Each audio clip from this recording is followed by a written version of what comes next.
mag-aadobo tayo guys na manok na may egg at saka potato.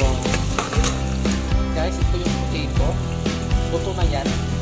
And ayan, nilaga ko namin yung egg. Tsaka ito yung ating chicken. Ayan, kalahati lang yan guys. So yan ang ating aadobuhin ngayon. Iba na naman ang ating pag-adobo.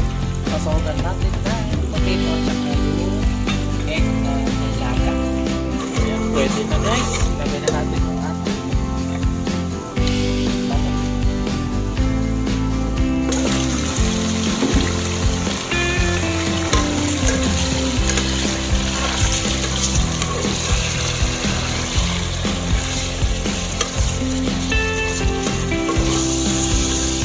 daming ingredients. Sarap.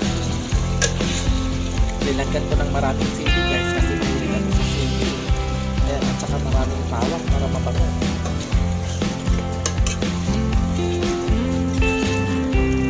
So yan, takpan natin.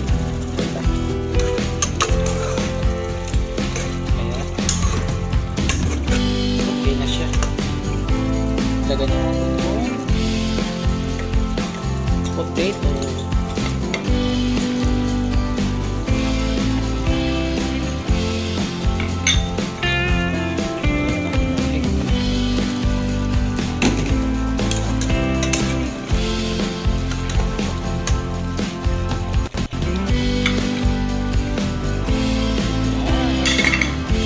Sarap ng ating adobong manok with potato.